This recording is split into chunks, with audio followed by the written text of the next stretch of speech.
तूने मुझे कैसे प्राप्त करा? मित्र ने कहा, मैंने 16 सोमवार का व्रत किया था। उस व्रत का विधान क्या है? व्रत का विधान बताया।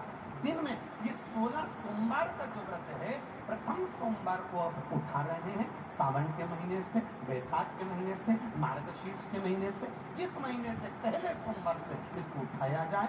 सुबह स्नान पूजन अर्चना कर बड़े आनंद के समय दोपहर का तीसरा पहर प्रदोष काल के समय पर शंकर भगवान की आराधना करी जाए, शिव जी का शिवलिंग का पूजन करा जाए, पार्थिव शिवलिंग का निर्माण कर पूजन कर लो, चाहे अपने घर में जो शिवलिंग है उसका।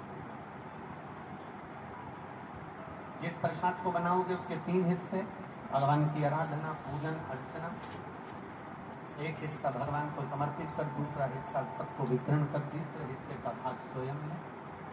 शिव जी का चढ़ा हुआ प्रसाद पूरी रात्रि नहीं रखा रहता, खास तौर से 16 सोमवार के प्रसाद को रात भर कभी मत रखें।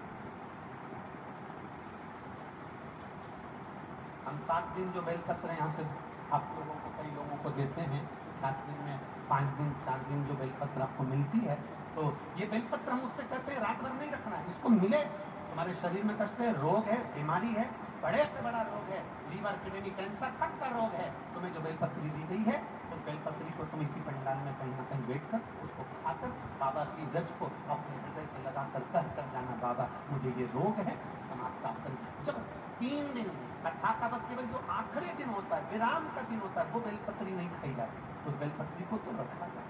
बाकी के जो बाकी के दिन की बेलपत्र होती है उसको खा सकते।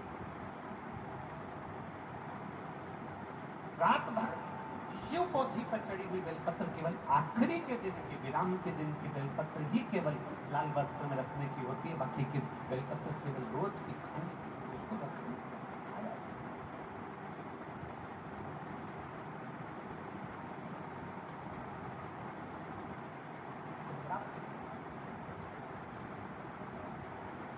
जैसे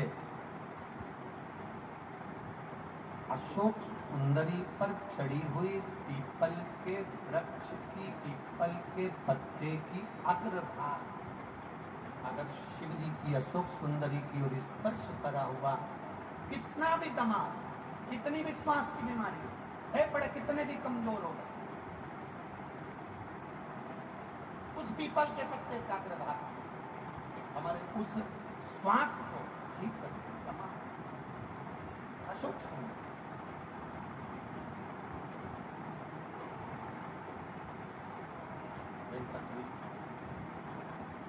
अब ब्राह्मण ने पूछा कि तुमने मुझे प्राप्त कैसे करा? तो बता दिया है ऐसा ऐसा व्रत है, उसको करो।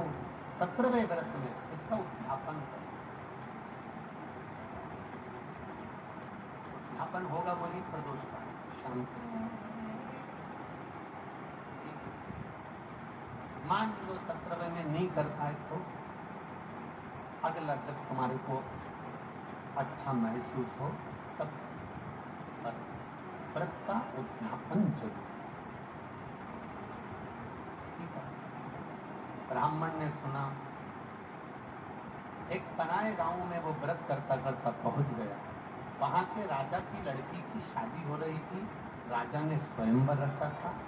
एक हथनी के सूंड में माला दे दी थी। ये हथनी जिसके गले में माला पहनाएंगी विवाह उसी के साथ लेती जाती। वो हथनी कौन? हथनी कौन थी?